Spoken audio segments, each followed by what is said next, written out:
Praise Lord, hallelujah. എല്ലാവർക്കും കർത്താവായ യേശു ക്രിസ്തുവിൻ്റെ വിലയേറിയ നാമത്തിൽ സ്നേഹവന്ദനങ്ങളെ അറിയിക്കുന്നു. ഈ ഭൂമിയിൽ ജീവിക്കുന്ന എല്ലാ മനുഷ്യരെക്കുറിച്ചും ദൈവത്തിന് ഒരു പ്രത്യേക പ്ലാനുണ്ട്. ആരെയും ദൈവം വെറുതെ വിളിച്ചിട്ടില്ല, വെറുതെ സൃഷ്ടിച്ചിട്ടുമില്ല. നാം ബൈബിൾ ഉടനീളം നാം നോക്കുമ്പോൾ നമുക്ക് കാണാം, ദൈവത്തിന് ഏതൊരു സാഹചര്യത്തിലും ഏതൊരു മനുഷ്യനെക്കുറിച്ചും എപ്പോഴും ഒരു പ്രത്യേക പ്ലാനുണ്ട്.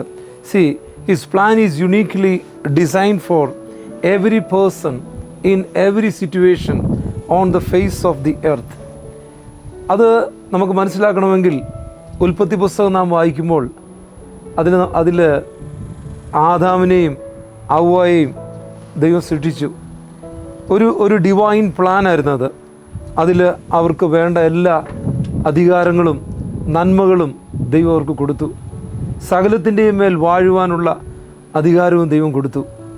ദൈവവുമായിട്ടുള്ള ഒരു നിരന്തര സമ്പർക്കത്തിലൂടെ അനുഗ്രഹിക്കപ്പെട്ടൊരു ജീവിതത്തിന് വേണ്ടി ദൈവം അവരെ സൃഷ്ടിച്ചു. എന്നാൽ അവരോട് പറഞ്ഞിട്ടുണ്ടായിരുന്നു, ഒരു കാര്യത്തിൽ നിന്ന് മാത്രം അകന്നു നിൽക്കുവാൻ ദൈവം അവരോട് പറഞ്ഞു. അതായത് നന്മയും തിന്മയും തിരിച്ചറിയുന്ന ആ വൃക്ഷത്തിൻ്റെ ഫലം ഭക്ഷിക്കരുത് എന്നവരോട് പറഞ്ഞു. നമുക്കറിയാം, അവരുടെ അനുസരണക്കേട് നിമിത്തം അവരത് ഭക്ഷിക്കുകയും അതോടൊപ്പം ദൈവം അവർക്ക് കൊടുത്ത, ശരിക്കും പറഞ്ഞാൽ ദൈവം അവർക്ക് കൊടുത്ത അധികാരവും നന്മകളും അനുഗ്രഹങ്ങളുമൊക്കെ ഒരു ഉപായത്തിലൂടെ പിശാച് കൈക്കലാക്കുന്നത് നമുക്ക് ബൈബിൾ വായിക്കുമ്പോൾ കാണുവാൻ കഴിയും. എന്നാൽ ദൈവത്തിൻ്റെ ആ ഒരു പ്ലാനും പദ്ധതിയും അവിടെ തീരുന്നില്ല. ഒന്നുകൂടി പറഞ്ഞാൽ, ദൈവത്തിൻ്റെ ആ ഒറിജിനൽ പ്ലാനിൽ അവർ രോഗത്താലോ ഭാരത്താലോ കഷ്ടപ്പെടുവാൻ ഒരിക്കലും ദൈവം ആഗ്രഹിച്ചിരുന്നില്ല. ഒരു അനുഗ്രഹിക്കപ്പെട്ട ദൈവിക പദ്ധതിയായിരുന്നു ദൈവം അവർക്ക് വേണ്ടി ഒരുക്കി വെച്ചിരുന്നത്. എന്നാൽ അവരതിൽ നിന്നും അവരുടെ ചോയ്സിൽ, അല്ലെങ്കിൽ പിശാചിൻ്റെ പ്രലോഭനത്തിൻ്റെ ഫലമായിട്ട് പിശാചിൻ്റെ കരങ്ങളിലേക്ക് അവർ വഴുതി വീണു. തന്മൂലം പാപം ഈ ലോകത്തിൽ പ്രവേശിച്ചതായിട്ട് നമുക്ക് കാണുവാൻ കഴിയും. എന്നാൽ അത് മുഖാന്തരം ദൈവത്തിൻ്റെ പ്ലാൻ അവിടെ തീരുന്നില്ല. നമുക്കറിയാം, അതേ ദിവസം തന്നെ ഉൽപ്പത്തി പുസ്തകം 3-ാം അധ്യായം അതിൻ്റെ 15-ാമത്തെ വാക്യം വായിക്കുമ്പോൾ തന്നെ ദൈവം പിശാചിനെ അവിടെ വാൺ ചെയ്യുന്നതായിട്ട് കാണുവാൻ കഴിയും. സ്ത്രീയുടെ സന്തതി നിൻ്റെ തല തകർക്കുമെന്ന് ആ 3-ാം അധ്യായം 15-ാമത്തെ വാക്യത്തിൽ ദൈവം തൻ്റെ ആ പ്ലാനിനെ അവിടെ വെളിപ്പെടുത്തുന്നതായിട്ട് നമുക്ക് കാണുവാൻ കഴിയും. അങ്ങനെയാണ് ദൈവത്തിൻ്റെ ഒരു classic example of a way of God operates. Hallelujah. എത്ര കൺഫ്യൂസിങ് സിറ്റുവേഷൻ ആണെങ്കിലും, എത്ര ക്രേസി സിറ്റുവേഷൻ ആണെങ്കിലും, നമുക്ക് നമ്മുടെ ജീവിതത്തിൽ നാമൊക്കെ ഫേസ് ചെയ്യുന്നതെങ്കിലും അതിൽ നമ്മളെ രക്ഷിക്കുവാൻ കഴിയും. ദൈവത്തിൻ്റെ പദ്ധതി അതിൻ്റെ മധ്യേ വെളിപ്പെട്ട് വരുന്നതായിട്ട് നമുക്ക് കാണുവാൻ കഴിയും. യെരമ്യാ പ്രവചനം 1-ാം അധ്യായം അതിൻ്റെ 5-ാമത്തെ വാക്യം വായിക്കുമ്പോൾ യെരമ്യാവിനോട് പറയുകയാണ്, before I formed you in the womb I knew you and approved you as my chosen instrument and before you were born I consecrated you. അമ്മയുടെ ഉദരത്തിൽ ഉരുവാകുന്നതിന് മുമ്പ് യെരമ്യാവിനെ കണ്ടതായിട്ട് ദൈവം അവിടെ പറയുന്നതായിട്ട് നമുക്ക് കാണുവാൻ കഴിയും. നാം ഈ ഭൂമിയിൽ ജനിക്കുന്നതിന് മുമ്പ്, നാം ഈ ഭൂമിയിലേക്ക് വരുന്നതിന് മുമ്പ് എന്നെയും നിങ്ങളെയും കുറിച്ച് ദൈവത്തിന് ഒരു വ്യക്തമായ പ്ലാനും പദ്ധതിയുമുണ്ട്. ദൈവത്തിൻ്റെ പ്ലാനിൻ്റെ പേരാണ് മാസ്റ്റർ പ്ലാൻ. നമ്മുടെ മാസ്റ്റേഴ്സ് ഒരു മാസ്റ്റർ പ്ലാൻ എനിക്കും നിങ്ങൾക്കും വേണ്ടി ഒരുക്കിയിട്ടുണ്ട്. നമ്മളിലൊരു പൊട്ടൻഷ്യൽ ദൈവം കണ്ടിട്ടുണ്ട്. നമ്മളെക്കുറിച്ച് ദൈവത്തിനൊരു ഉദ്ദേശമുണ്ട്. നമ്മളെ ഈ ഭൂമിയിൽ ദൈവം ആക്കിയിരിക്കുന്നത് വെറുതെ ജീവിച്ച് ആയുസ് തീർക്കുവാനല്ല. ഇവിടെ നിന്നും നാം ഡിപ്പാർട്ട് ചെയ്യുന്നതിന് മുമ്പ് ദൈവം നമ്മളെക്കുറിച്ച് ആഗ്രഹിക്കുന്ന ഏറ്റവും വലിയൊരു പ്ലാൻ ഇതാണ്. ഒരു ഗ്രേറ്റ് കമ്മീഷനിലൂടെ ദൈവം നമുക്ക് നൽകി തന്നിരിക്കുകയാണ്. നിങ്ങൾ ലോകമെങ്ങും പോയി സകല ജാതികളോടും സുവിശേഷം അറിയിക്കണം. ആ പ്ലാനിനെ കുറിച്ചാണ് ഞാൻ കൂടുതലായിട്ട് പറയുവാൻ ആഗ്രഹിക്കുന്നത്. എത്ര പേര് ആ ഉത്തരവാദിത്വം, ദൈവം നമ്മുടെ മേൽ ഏൽപ്പിച്ചിരിക്കുന്ന ആ ഒരു ഉത്തരവാദിത്വം നാം എത്രമാത്രം അത് ഏറ്റെടുക്കുന്നുണ്ട്.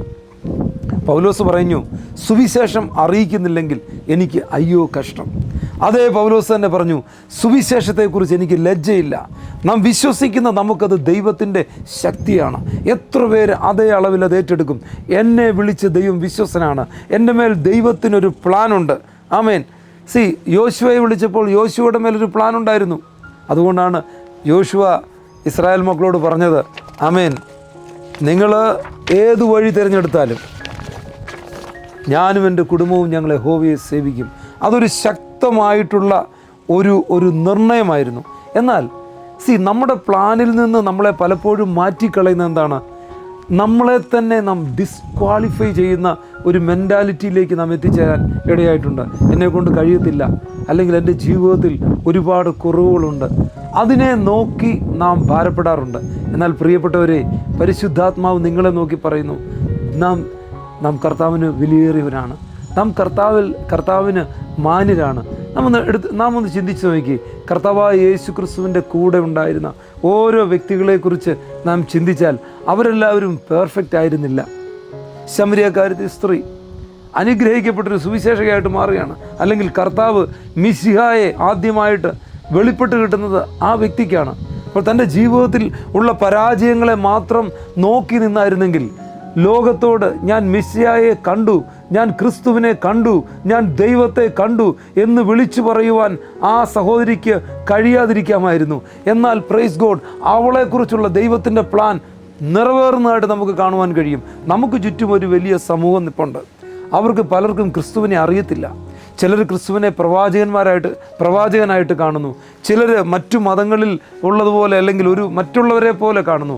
എന്നാൽ ക്രിസ്തുവിനെ യഥാർത്ഥമായിട്ട് വെളിപ്പെട്ട് കിട്ടിയ ദൈവമക്കളാകുന്ന നമുക്ക് ഒരു ഉത്തരവാദിത്വം ദൈവം നമ്മുടെ മേൽ ഏൽപ്പിച്ചിട്ടുണ്ട്. അതിൽ മുമ്പോട്ട് പോകുവാൻ കഴിയാതെ വണ്ണം നമ്മളെ പിമ്പോട്ട് പിടിച്ചു വലിക്കുന്ന ആ ദുഷ്ടശക്തിയുടെ മേൽ നമുക്ക് ജയം എടുക്കണം. അതുകൊണ്ടാണ് കർത്താവ് പറഞ്ഞത്, പിശാചിനോട് എതിർത്ത് നിൽപ്പീൻ, എന്നാൽ അവൻ നിങ്ങളെ വിട്ട് ഓടിപ്പോകും. അവൻ റെസിസ്റ്റ് ചെയ്യണം, പിശാചിനെ റെസിസ്റ്റ് ചെയ്യണം. എങ്ങനെയാണ് പിശാചിനെ നമുക്ക് റെസിസ്റ്റ് ചെയ്യാൻ കഴിയുക? ദൈവത്തിൻ്റെ വചനം വായിക്കുമ്പോൾ ദൈവം അതിനുള്ള നോളഡ്ജ് നമുക്ക് തരും. അതുകൊണ്ടാണ് ബൈബിൾ പറയുന്നത്, get wisdom, get knowledge. By ഫെയ്ത്തിൽ നമുക്കത് റിസീവ് ചെയ്യാൻ പറ്റും. പിശാച് ആദ്യമായിട്ട് ആക്രമിക്കുന്ന എവിടെയാണ്? നമ്മുടെ ഫെയ്ത്തിനെയാണ്. അതുകൊണ്ടാണ് പൗലോസ് അവസാനം പറഞ്ഞില്ലേ, ഞാൻ നല്ല പോർ പൊരുതു, വിശ്വാസം കാത്തു. അപ്പോൾ നമ്മുടെ ഫെയ്ത്തിനെതിരെ ഒരു ഫൈറ്റുണ്ട്. അതിലാണ് നമ്മൾ ജയിക്കേണ്ടത്. പിശാച് നമ്മുടെ ഉള്ളിൽ ചിന്തകൾ കൊണ്ടുവന്നിടും, കള വിതയ്ക്കും. നമുക്കറിയാം, വിത്ത് പല സ്ഥലങ്ങളിൽ വീഴുന്നതായിട്ട് നമുക്ക് കാണുവാൻ കഴിയും. അപ്പോൾ ആ കളയോട് നമുക്ക് എതിർത്ത് നിൽക്കണമെങ്കിൽ നമ്മുടെ ഉള്ളിൽ ദൈവവുമായിട്ട് നല്ലൊരു ബന്ധമുണ്ടായിരിക്കണം. അപ്പോൾ വിശ്വാസം, ഫെയ്ത്താണ് എല്ലാത്തിനും അടിസ്ഥാനം. അങ്ങനെയാണെങ്കിൽ വിശ്വാസം വർദ്ധിക്കണമെങ്കിൽ എന്ത് ചെയ്യണം? പ്രാർത്ഥിച്ചാൽ മാത്രം വിശ്വാസം വർദ്ധിക്കത്തില്ല. വിശ്വാസം കേൾവിയാലും, കേൾവി ദൈവത്തിൻ്റെ വചനത്താലും വരുന്നുവെന്ന് ബൈബിൾ നമ്മളോട് പറയുന്നു. അപ്പോൾ നാം ബൈബിൾ വായിക്കണം, ദൈവസന്നിധിയിൽ സമയം ചെലവഴിക്കണം. അതിന് യാതൊരു കുറുക്കു വഴിയുമില്ല. നമ്മൾ പ്രവാചകൻ്റെ പുറകെ ഓടിയാൽ നമ്മുടെ വിശ്വാസം വർദ്ധിക്കത്തില്ല. പഴയ നിയമത്തിൽ പ്രവാചകന്മാരുടെ അടുത്ത് പോകുന്നുണ്ടായിരുന്നു. എന്നാൽ പുതിയ നിയമത്തിൽ പ്രവാചകന്മാരില്ല, ശുശ്രൂഷ ഇല്ലെന്നല്ല ഞാൻ ഉണ്ട്. എന്നാൽ പ്രിയപ്പെട്ടവരെ, as many as are led by the holy spirit, they are the sons of God. പരിശുദ്ധാത്മാവിൽ ജീവിക്കുന്നവർ, പരിശുദ്ധാത്മാവിനെ അനുസരിച്ച് നമ്മൾ ജീവിക്കുമ്പോൾ നാം ദൈവത്തിൻ്റെ മക്കളെന്ന് വിളിക്കപ്പെടും. അപ്പോൾ ദൈവത്തിൻ്റെ മക്കളോട് ദൈവം സംസാരിക്കും. ദൈവം സംസാരിക്കുന്ന ഏറ്റവും വലിയ മാധ്യമം എന്താണ്? ബൈബിൾ. പലപ്പോഴും നമ്മൾ ദൈവത്തിൻ്റെ വില്ലറിയാൻ വേണ്ടി, ദൈവത്തിൻ്റെ ഹിതം അറിയുവാൻ വേണ്ടി നാം മറ്റു മനുഷ്യരുടെ അടുക്കൽ പോകാറുണ്ട്. ഈ ബൈബിൾ തുറന്നു നോക്കിക്കേ, ഇതിൻ്റെ അകത്ത് ദൈവത്തിന് നമ്മളെക്കുറിച്ചുള്ള നമ്മുടെ പാസ്റ്റും നമ്മുടെ പ്രസൻറ്റും നമ്മുടെ ഫ്യൂച്ചറും ഈ ബൈബിളിലുണ്ട്. Spend time with God. Bible വായിക്കാതെ ഭവനത്തിൽ നിന്ന് കഴിയുമെങ്കിൽ രാവിലെ ഇറങ്ങരുത്. അതിരാവിലെ ദൈവം നമ്മളെ തട്ടി ഉണർത്തുമ്പോൾ ദൈവത്തിൻ്റെ വചനവുമായി ദൈവസന്നിധിയിൽ പോയിരിക്കണം. 1. 2, പ്രാർത്ഥനയിൽ സമയം ചെലവിടണം. 3, നാം ആത്മാവിൽ ദൈവത്തെ ആരാധിക്കണം. ആ ദൈവശക്തിയുമായിട്ട് നമ്മൾ മുമ്പോട്ട് പോകുമ്പോൾ നമ്മളെക്കുറിച്ചുള്ള ദൈവത്തിൻ്റെ പദ്ധതി വെളിപ്പെടും, നമ്മളെക്കുറിച്ചുള്ള ദൈവത്തിൻ്റെ ഹിതം വെളിപ്പെടും. ആമേൻ, ഹല്ലേലൂയ. നമ്മുടെ ജീവിതത്തിലുള്ള വിജയം നമ്മളെ തേടി വരുന്നത് തിരിച്ചറിയണമെങ്കിൽ നാം ബൈബിൾ വായിക്കണം. ബൈബിൾ വളരെ സിമ്പിളായിട്ട് പറഞ്ഞിട്ടുണ്ട്. ആമേൻ, നേരായി നടന്നാൽ ഒരു നന്മയും മുടക്കത്തില്ല. അപ്പോൾ നാം നേരായി നടക്കണം. നമ്മുടെ ജീവിതത്തിൽ കുറവുകൾ വരാം, ആരും പെർഫെക്റ്റ് അല്ല, കുറ്റങ്ങൾ വരാം. നമ്മൾ ഓടി ദൈവത്തിൻ്റെ സന്നിധിയിൽ ചെന്ന് കർത്താവിനോട് ക്ഷമ ചോദിച്ചാൽ നമ്മുടെ പാപം എത്ര കടും ചുവപ്പാണെങ്കിലും ദൈവം അത് ഹിമം പോലെ വെളുപ്പിക്കും. ലോകം നമ്മളെ നോക്കി പലതും പറയും. നമ്മുടെ മേലൊരു ലേബൽ ഒട്ടിച്ചു വെക്കുവാൻ സാധ്യതയുണ്ട്. ഇന്ന കുടുംബത്തിലെ ആളല്ലേ, അല്ലെങ്കിൽ ഇന്ന ആളല്ലേ, അയാളെ കൊണ്ട് ദൈവത്തിന് പ്രയോജനമില്ല, അല്ലെങ്കിൽ അത് അങ്ങനെ ആകത്തുള്ളൂ വരത്തുള്ളൂ എന്നൊക്കെ പറയും. Praise God. അതിനെ നമ്മൾ ഓവർകം ചെയ്യണം. അതെങ്ങനെ ഓവർകം ചെയ്യുവാൻ കഴിയും? ദൈവത്തിലുള്ള വിശ്വാസത്തിൽ. അതുകൊണ്ട് ബൈബിൾ പറയുന്നത് നാം walk by faith not by sight. നാം കാഴ്ചയാലേ അല്ല, നാം വിശ്വാസത്താൽ അത്ര ജീവിക്കുന്നത്. അപ്പോൾ വിശ്വാസത്താൽ നാം ജീവിക്കുമ്പോൾ അതിന് നേരെ ഒരു പോരാട്ടം വരാം. പിശാച് പറയും, നമ്മുടെ പഴയകാലത്തെ നമ്മുടെ പാപങ്ങളെ ഓർമ്മിപ്പിച്ച് നമ്മളെ ദൈവസ്ഥനിൽ നിന്ന് അകറ്റുവാൻ ഇടയുണ്ട്. അപ്പോൾ നാം തിരിച്ചു പറയണം, ഒരുവൻ ക്രിസ്തുവിലായാൽ പുതിയ സൃഷ്ടിയാ, പഴയത് കഴിഞ്ഞുപോയി, ദൈവം അത് മായ്ച്ചു കളഞ്ഞു. Praise God. മനുഷ്യൻ മായ്ക്കത്തില്ല, ലോകം മായ്ക്കത്തില്ല, പക്ഷേ സ്വർഗം അത് ഡിലീറ്റ് ചെയ്ത് കളഞ്ഞു. നാം ക്രിസ്തുവിൽ പെർഫെക്ഷനാണ്. എങ്ങനെയാണ്? റൈച്ചസ്നെസ് ഒരു വലിയ സബ്ജക്റ്റാണ്. നമുക്കൊരു പ്രത്യേകിച്ച് നമ്മുടെ ഈ ക്രിസ്ത്യൻ വാക്കിൽ ആൾക്കാർ റൈച്ചസ്നെസ് അത് എത്തിച്ചേരാൻ വേണ്ടി ചിലർ ഒരു യൂണിഫോം പോലെ വെള്ള മാത്രം ധരിക്കുന്നു, ആഭരണം ധരിക്കാതിരിക്കുന്നു, പല പല കാര്യങ്ങൾ ചെയ്യുന്നു, റിച്വൽസ് ആയിട്ടുള്ള പല കാര്യങ്ങൾ ചെയ്യുന്നു. എന്നാൽ ഒരിക്കലും അങ്ങനെ ആർക്കും ഒരു നീതീകരണത്തിലെത്തുവാൻ പറ്റത്തില്ല. ആ നീതീകരണം ക്രിസ്തുവിൻ്റെ നീതി വിശ്വാസത്താൽ നമുക്ക് ഏറ്റെടുക്കുവാൻ കഴിയും. റോമർക്ക് എഴുതിയ ലേഖനത്തിൽ അത് വളരെ വ്യക്തമായിട്ട് പറയുന്നുണ്ട്. ക്രിസ്തു നമുക്ക് വേണ്ടി ഒരു നീതീകരണമായി തീർന്നു. ആ നീതീകരണം, ക്രിസ്തുവിൻ്റെ നീതീകരണം നാം ബൈ ഫെയ്ത്തിൽ റിസീവ് ചെയ്യണം. അത് കൂട്ടാനോ കുറയ്ക്കാനോ നമുക്ക് പറ്റത്തില്ല. That's already done. അത് ഫെയ്ത്തിൽ നാം ഏറ്റെടുക്കണം. അപ്പോഴാണ് വിശ്വാസമാകുന്ന പരിച നമ്മുടെ നേരെ നമുക്ക് എടുത്തുയർത്തുവാൻ കഴിയുന്നത്. പിശാചിൻ്റെ പോരും, യെസ്, ഞാൻ പാപിയായിരുന്നു, ഞാൻ ആർക്കും വേണ്ടാത്തവനായിരുന്നു, ലക്ഷ്യമില്ലാത്തൊരു ജീവിതത്തിൻ്റെ ഉടമയായിരുന്നു, ശാപത്തിനും രോഗത്തിനും പാപത്തിനും അടിമയായി. എന്നാൽ ഇന്ന് ഞാൻ ക്രിസ്തുവിലാണ്. ഒരുവൻ ക്രിസ്തുവിലായാൽ പുതിയ സൃഷ്ടിയാണെന്ന് കൊരിന്ത്യർക്ക് എഴുതിയ ലേഖനത്തിൽ പൗലോസ് അത് പറഞ്ഞിട്ടുണ്ട്. അത് നമ്മൾ വിശ്വാസത്തിൽ ഏറ്റെടുക്കണം. പ്രൈസ് ഗോഡ്, ഹല്ലേലൂയ, ആമേൻ. അങ്ങനെ വരുമ്പോൾ നമുക്ക് എന്ത് ചെയ്യാൻ പറ്റും? നമ്മുടെ ജീവിതത്തിൽ വരുന്ന പ്രശ്നങ്ങളുടെ മേൽ നമുക്ക് ജയിക്കുവാൻ കഴിയും. Jesus said that when the spirit of truth came. നമുക്കറിയാം, കർത്താവ് പറഞ്ഞു, ഈ ലോക ജീവിതത്തിൽ, ഈ യാത്രയിൽ നമുക്ക് ശക്തമായിട്ട് മുമ്പോട്ട് പോകുവാൻ ദൈവത്തിൻ്റെ പരിശുദ്ധാത്മാവിനെ ദൈവം നമുക്ക് നൽകിയിട്ടുണ്ട്. അത് നമ്മൾ വിശ്വാസത്തിൽ ഏറ്റെടുക്കണം. അപ്പോൾ ഹോളി സ്പിരിറ്റിനെ അയച്ചത് ദൈവത്തിൻ്റെ ഒരു മാസ്റ്റർ പ്ലാനാണ്. ഞാൻ ആദ്യം പറഞ്ഞു, ഉൽപ്പത്തി പുസ്തകത്തിൽ ആദാമിനെയും ഹവ്വായെയും ദൈവം സൃഷ്ടിച്ചു. വളരെ മനോഹരമായിട്ടുള്ള കാര്യങ്ങൾ അവർക്ക് നൽകി, അവരെ നഷ്ടപ്പെടുത്തി. എന്നാൽ ദൈവത്തിൻ്റെ മാസ്റ്റർ പ്ലാനാകുന്ന ക്രിസ്തുവിനെക്കുറിച്ച് ദൈവം അവിടെ വെളിപ്പെടുത്തുകയുണ്ടായി. അതേ ദൈവം പുതിയ നിയമത്തിലെത്തുമ്പോൾ യേശുവിനെ സ്വന്തം രക്ഷിതാവായി സ്വീകരിക്കുന്ന ദൈവമക്കൾക്ക് നൽകിയിരിക്കുന്ന വലിയൊരു അനുഗ്രഹമാണ്. ആമേൻ. Sending the holy Spirit is our master plan for us. എത്ര പേര് വിശ്വസിക്കുന്നു? പരിശുദ്ധാത്മാവിനെ ദൈവം നമുക്ക് നൽകിയിട്ടുണ്ട്. പരിശുദ്ധാത്മാവിൻ്റെ ശക്തി ദൈവം നമ്മുടെ മേൽ പകർന്നിട്ടുണ്ട്. പരിശുദ്ധാത്മാവിനാൽ ദൈവം നമ്മളെ മുദ്രയിട്ടിട്ടുണ്ട്. പരിശുദ്ധാത്മാവ് നമ്മുടെ ഉള്ളിൽ വസിക്കുന്നുണ്ട്. അതുകൊണ്ടാണ് നാം ദൈവത്തിൻ്റെ ആലയം എന്ന് വിളിക്കപ്പെടുന്നത്. ആമേൻ. അപ്പോൾ you can reign in every area of your life if you will diligently do these 3 things. താഴെ പറഞ്ഞിരിക്കുന്ന 3 കാര്യങ്ങൾ വളരെ ഡിലിജൻ്റായിട്ട് നമ്മൾ ചെയ്യുകയാണെങ്കിൽ നമുക്ക് എന്ത് ചെയ്യും? ഒരു വിക്ടോറിയസ് ലൈഫ് ലീഡ് ചെയ്യുവാൻ പറ്റും.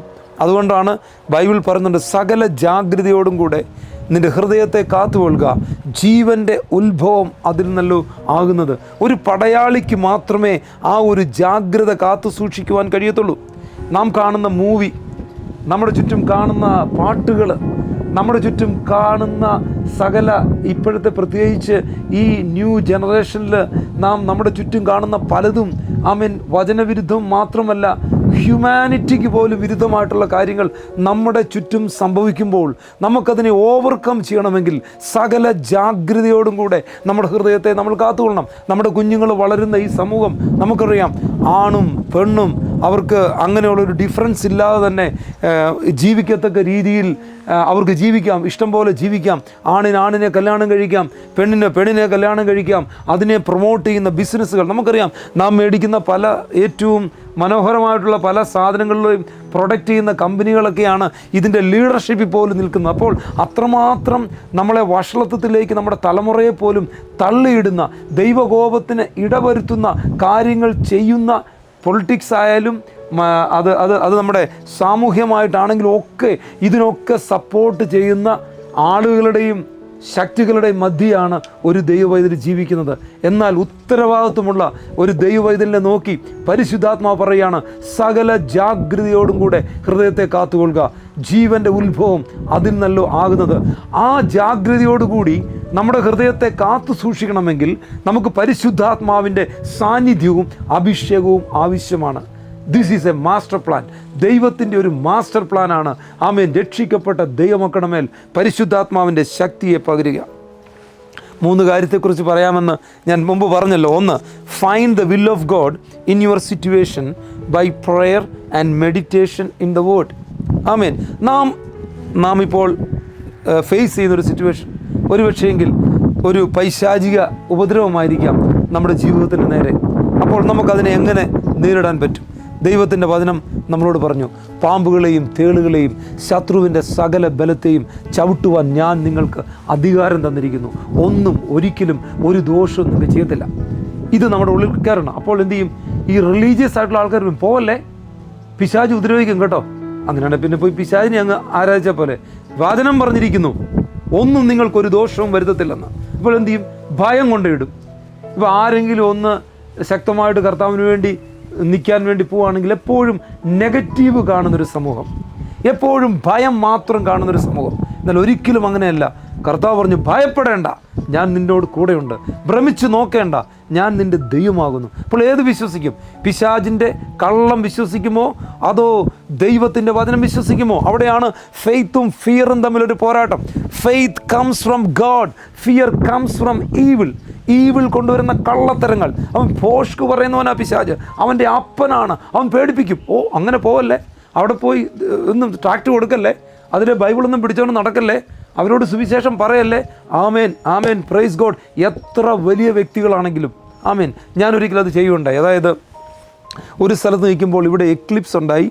അപ്പോൾ ഏകദേശം 1:30 ആയപ്പോൾ ഇവിടെ മുഴുവൻ ആകാശം മുഴുവൻ ഇരുട്ടാകും അപ്പോൾ എന്ന് പറഞ്ഞപ്പോൾ സയൻസിൻ്റെ ആൾക്കാർ ഒരു സ്ഥലത്ത് കൂടിയിരുന്ന് അവരിതിനെ അങ്ങ് ബോസ്റ്റ് ചെയ്യുകയാണ്. ഇത് ഇങ്ങനെ എക്ലിപ്സ് ഉണ്ടാകാൻ പോവാണ്, സൂര്യനിൽ അത് സംഭവിക്കുന്നു, ചന്ദ്രനിൽ ഇത് സംഭവിക്കുന്നു. ആമേൻ, പ്രൈസ് ഗോഡ്, ഹല്ലേലൂയ. ഒരു സമൂഹം അവിടെ നിൽക്കുന്നു. ഇപ്പുറത്ത് ദൈവം എനിക്കും എൻ്റെ കൂടെ വന്ന ആൾക്കാർക്ക് ഒരു ഓപ്പർച്യൂണിറ്റി നൽകി. തിരിച്ച് ബൈബിളിൽ പ്രൈസ് ഗോഡ് പറഞ്ഞിരിക്കുന്ന കാര്യങ്ങൾ അങ്ങോട്ട് പറഞ്ഞു. സൂര്യൻ ഇരുളായിട്ട് മാറും, ചന്ദ്രൻ, ഹല്ലേലൂയ, എന്താണ് ചന്ദ്രനിൽ സംഭവിക്കുന്നത്, അല്ലെങ്കിൽ ലക്ഷണങ്ങൾ, കർത്താവിൻ്റെ വരവിന് മുമ്പുള്ളാകുന്ന ലക്ഷണങ്ങൾ. ലൂക്കോസിൻ്റെ സുവിശേഷം 21-ാം അധ്യായത്തിൽ പറഞ്ഞിട്ടുണ്ട്. ആയിരക്കണക്കിന് വർഷങ്ങൾക്ക് മുമ്പ്, ആമേൻ, ഹല്ലേലൂയ, സയൻസ് തല പൊക്കുന്നതിന് മുമ്പ് ബൈബിൾ എഴുതി വെച്ചു എന്താ സംഭവിക്കുന്നതെന്ന്. പ്രൈസ് ഗോഡ്, സംഭവിച്ചു. കർത്താവ് ക്രൂശിക്കപ്പെട്ട സമയത്ത് ഇത് സംഭവിച്ചു. പകലായിരുന്നു, പകൽ വെളിച്ചത്തിൽ അവിടെ ഇരുട്ട് വ്യാപരിച്ചു. ആമേൻ, പ്രൈസ് ഗോഡ്. ഞാൻ ഈ ടെക്സസിൽ എൻ്റെ ഭവനത്തിൽ ഇരിക്കുമ്പോൾ തന്നെ നട്ടുച്ചയ്ക്ക് ഇവിടെ ഇരുട്ട് വന്നു. ഇവിടുത്തെ സ്ട്രീറ്റ് ലൈറ്റുകൾ കത്തുവാൻ ഇടയായി തീർന്നു. Praise God. ഈ വചനത്തിൽ ഇത് പറഞ്ഞിട്ടുണ്ട്. എന്നാൽ ഇത് കാണാത്തൊരു വ്യക്തിയോട് പറയുകയാണ്, അയ്യോ ഇങ്ങനെ സൂര്യൻ ഇരുളായിട്ട് മാറും കേട്ടോ. അന്നേരം അവർ പറയും, അല്ലെങ്കിൽ നിങ്ങൾ ചുമ്മാ പറയുന്നതാണെന്ന്. Praise God. ഇതുപോലെ തന്നെ പറഞ്ഞിട്ടുണ്ട്, നോഹയുടെ കാലം പോലെ ഫ്ലഡ് വരും. ഇവിടെ എല്ലാം ഫ്ലഡിൻ്റെ വാണിംഗ് വന്നിട്ട് പലപ്പോഴും ആ വാണിംഗ് കേൾക്കുവാൻ കഴിയാതെ അനേകർ മരണപ്പെടുവാനിടയായി തീർന്നു. കുഞ്ഞുങ്ങളെ ഓർത്ത് നമുക്ക് സങ്കടമുണ്ട്. എന്നാൽ ഒരു വലിയ ഫ്ലഡ് വരുന്നുണ്ട്. പ്രൈസ് ഗോഡ്, ഹല്ലേലൂയ, ആമേൻ. നോഹ വിളിച്ചു പറഞ്ഞു, ലോകം അത് കേട്ടില്ല. Price God, hallelujah. കർത്താവിൻ്റെ വരവടുത്തു. ആമേൻ. എന്നാൽ അതിനു മുമ്പ് നമ്മുടെ നമുക്കൊരു മാസ്റ്റർ പ്ലാൻ തന്നിട്ടുണ്ട്. ഇതിനെയൊക്കെ ഓവർകം ചെയ്യുവാൻ സുവിശേഷം അറിയിക്കണം. ഇല്ലെങ്കിൽ നമുക്ക് അയ്യോ കഷ്ടം. ആത്മശക്തിയോടെ ജീവിക്കണം, ആത്മാവിനെ അനുസരിച്ച് നടക്കണം. ആമേൻ. പിശാചിനോട് എതിർത്ത് ജീവിക്കണം. പാപത്തിൻ്റെ താൽക്കാലിക ഭോഗങ്ങളെക്കാൾ ക്രിസ്തുവിനോടുകൂടെ ജീവിക്കുന്നതാണ് എനിക്ക് വലുതെന്ന് നിർണ്ണയിക്കണം. ഒരു പിശാചും ഒന്നും നിങ്ങളെ തൊടുവാൻ ദൈവം സമ്മതിക്കത്തില്ല. ആത്മാവിൻ്റെ ഒരു വലിയ വലയത്തിലാണ് ദൈവം നമ്മെ സൂക്ഷിച്ചിരിക്കുന്നത്. എത്ര വലിയ ഉന്നതനാണെങ്കിലും, ഭൂമിയിൽ എത്ര ഉന്നതനാണെങ്കിലും, അവനോട് ദൈവാത്മാവ് പറഞ്ഞാൽ പോയി സുവിശേഷം പറയണം. കാരണം എല്ലാത്തിൻ്റെയും സമയം എല്ലാം അവസാനിച്ചിരിക്കുകയാണ്. Praise God. എന്നാൽ ഇത് സ്നേഹത്തിലൂടെ എത്രയും നാം ചെയ്യേണ്ടത്. എൻ്റെ വിഷയത്തിലേക്ക് മടങ്ങി വരട്ടെ. ഏതൊരു സിറ്റുവേഷനിലാണ് പ്രയർ വേണ്ടത്? ചിലപ്പോൾ നമ്മൾ സാമ്പത്തികമായിട്ട് പരാജയപ്പെട്ട് നീക്കുകയായിരിക്കാം, പ്രയാസമുണ്ടായിരിക്കാം. അപ്പോൾ എന്ത് ചെയ്യണം? നമ്മൾ ഫിലിപ്പിയർക്ക് എഴുതിയ ലേഖനത്തിൽ പറഞ്ഞിട്ടുണ്ട്, എൻ്റെ ദൈവമോ my God shall supply all your needs. 99.9 അല്ല, നമുക്ക് 99.9 അല്ല, 100% കർത്താവ് പറഞ്ഞിരിക്കുന്നു, my God shall supply all my needs. അല്ലെങ്കിൽ അവിടെയുണ്ട്, മനുഷ്യരിൽ ആശ്രയിക്കുന്നതിനേക്കാൾ യഹോവയിൽ ആശ്രയിക്കുന്ന നല്ലത് രോഗമാണോ? യേശുവിൻ്റെ അടിപ്പിണരാൽ സൗഖ്യം വന്നിരിക്കുന്നു. ഇങ്ങനെയുള്ള വാക്യങ്ങൾ എന്ത് ചെയ്യണം? ആ സിറ്റുവേഷനിൽ അത് നമ്മൾ പ്രാർത്ഥനയാക്കി മാറ്റണം, അതിനെ മെഡിറ്റേറ്റ് ചെയ്യണം. അപ്പോൾ അങ്ങനെ നമ്മൾ ദൈവത്തിൻ്റെ ആ ഹിതം നമ്മൾ തിരിച്ചറിഞ്ഞു കഴിഞ്ഞാൽ എന്ത് ചെയ്യണം? ആ ഒറ്റ മനുഷ്യനോട് നമ്മൾ എന്ത് ചെയ്യണം? ആലോചന ചോദിക്കാൻ പോകരുത്. പലപ്പോഴും നല്ല നല്ല വഴികൾ ദൈവം തുറന്നു കഴിയുമ്പോൾ അല്ലെങ്കിൽ മനുഷ്യൻ്റെ അടുത്ത് പോയി കൺസൾട്ട് ചെയ്യുക, അല്ലെങ്കിൽ ഒരു പ്രവാചകൻ്റെ അടുത്ത് പോയി കൺസൾട്ട് ചെയ്യുക. അവസാനം എന്തു ചെയ്യും? അത് നടക്കത്തുമില്ല. അവസാനം ആ ദൈവത്തിൻ്റെ ഹിതം നടക്കാതെ പിന്നെയും പരാജയത്തിൽ ജീവിക്കുന്നത് നമുക്ക് കാണുവാൻ കഴിയും. ഒരൊറ്റ മനുഷ്യനോട് പൗലോസ് കർത്താവിനെ കണ്ടുമുട്ടി കഴിഞ്ഞിട്ട് ഒരു മനുഷ്യൻ്റെ അടുത്തോട്ടോ യെരുശലേമിലേക്കൊന്നുമല്ല നേരെ പോയത്, നേരെ ദൈവത്തിൻ്റെ സന്നിധിയിലേക്കാണ് പോയത്. നമ്മളെക്കുറിച്ചുള്ള ദൈവത്തിൻ്റെ ഹിതം അതാണ്. വചനം നമ്മുടെ ഉള്ളിൽ പ്രകാശിപ്പിക്കും, നമുക്ക് നല്ല വഴികളെ ദൈവം തുറന്നു വരും. പിന്നെ നമ്മൾ മനുഷ്യനോട് ആലോചന ചോദിക്കാൻ പോകരുത്. 3, ആമേൻ ഹല്ലേലൂയ. ദൈവം നമുക്ക് തന്നിരിക്കുന്ന ആ ആലോചന, ദൈവം നമ്മുടെ മേൽ പകർന്നിരിക്കുന്ന ആ പദ്ധതി, get your job done at all cost. Hallelujah. അതിന് എന്ത് വില കൊടുത്താണെങ്കിലും ദൈവത്തിൻ്റെ ആ പദ്ധതിക്ക് വേണ്ടി നാം നമ്മളെ ഏൽപ്പിച്ചു കൊടുക്കണം. Don't allow anything or anyone to stand in the way of God's will. ഒരൊറ്റ മനുഷ്യനെയോ ഒരു പൈശാചിക ശക്തിയോ നമ്മുടെ മുമ്പിലുള്ള ആ ദൈവത്തിൻ്റെ വഴിയിലൂടെ നാം പോകുമ്പോൾ അതിനെതിരായി വന്നാൽ അതിന് നാം കീഴ്പ്പെടരുത്. അവിടെ എത്രയും നമ്മുടെ ധൈര്യം. ആമേൻ. അതുകൊണ്ടാണ് അപ്പോസ്തലന്മാരുടെ ധൈര്യം കണ്ടപ്പോൾ പരീശന്മാരും ശാസ്ത്രിമാരും നേതാക്കന്മാരും പകച്ചുപോയത്. അതുകൊണ്ടാണ് ക്രിസ്തുവിൻ്റെ കൂടെ നടന്ന അത് അപ്പോസ്തലന്മാർ പരിശുദ്ധാത്മാവിൻ്റെ ശക്തി അവരുടെ മേൽ വന്നു കഴിഞ്ഞപ്പോൾ പ്രൈസ് ഗോഡ് അവർ പറഞ്ഞു, മനുഷ്യനെ അനുസരിക്കുന്നതിനേക്കാൾ അധികം ദൈവത്തെ അനുസരിക്കുന്ന അത്രേ നല്ലതെന്ന് മുഖത്ത് നോക്കി പറയുവാൻ അവർക്ക് കഴിഞ്ഞു. ആ ശക്തി മുഖാന്തരം അവിടെ അത്ഭുതങ്ങളും അടയാളങ്ങളും നടക്കുന്നതായിട്ട് നമുക്ക് കാണുവാൻ കഴിയും. ആമേൻ. Before you can take these 3 steps, however, you must first reclaim your royal heritage. Amen. നാം ആരാണെന്ന് ക്രിസ്തുവിൽ ഒന്ന് തിരിച്ചറിയുന്നത് ഏറ്റവും നല്ലതാണ്. നാം രാജകീയ പുരോഹിത വർഗമാണ്, ദൈവത്തിൻ്റെ സ്വന്തം ജനമാണ്, ക്രിസ്തുവിൻ്റെ അംബാസഡേഴ്സാണ്, ദൈവത്താൽ വിളിക്കപ്പെട്ടവരാണ്. Praise God. ക്രിസ്തുവിൻ്റെ യോദ്ധാക്കളാണ്. Amen hallelujah. അത് നാം തിരിച്ചറിയണം. Amen. Are you ready to do that? Then വചനം നമ്മളോട് എഫേസ്യർക്ക് എഴുതിയ ലേഖനം 6-ാം അധ്യായം 10-ാം വാക്യം പറയുന്നു, be strong in the Lord and his mighty power. Praise God. Hallelujah. Amen. ദൈവത്തിൽ, അവൻ്റെ വചനത്തിൽ സ്ട്രോങ് ആയിട്ട് നിൽക്കുവാൻ ദൈവം നമ്മളെക്കുറിച്ച് ആഗ്രഹിക്കുന്നു. ആ സ്ട്രെങ്ത് എങ്ങനെയാണ് നമുക്ക് കിട്ടുന്നത്? അത് നമ്മുടെ കഴിവ് കൊണ്ടല്ല. ആമേൻ. പരിശുദ്ധാത്മാവിൻ്റെ ശക്തി നമ്മുടെ മേൽ വന്നു കഴിയുമ്പോൾ നാം ആള് മാറിയവരെ പോലെ ആയിത്തീരുവാനിടയായിത്തീരും. ആമേൻ. വിശ്വാസത്തിൽ നിലനിൽക്കണം. ആമേൻ. വിശ്വാസത്തിൻ്റെ പോരാട്ടത്തിൽ നാം ജയിക്കണം. Price God. ഹല്ലേലൂയ. ഈ വചനങ്ങൾ നിങ്ങളുടെ ഉള്ളിൽ വന്നു കഴിഞ്ഞാൽ ആമേൻ, നമുക്ക് എന്ത് ചെയ്യാൻ പറ്റും? We can stand as A child of God. ഒരു ദൈവവേദനായി നിൽക്കുവാൻ കഴിയും. മാത്രമല്ല ഒരു വിക്ടോറിയസ് ലൈഫ് നമുക്ക് അച്ചീവ് ചെയ്യുവാൻ കഴിയും. ഹല്ലേലൂയ.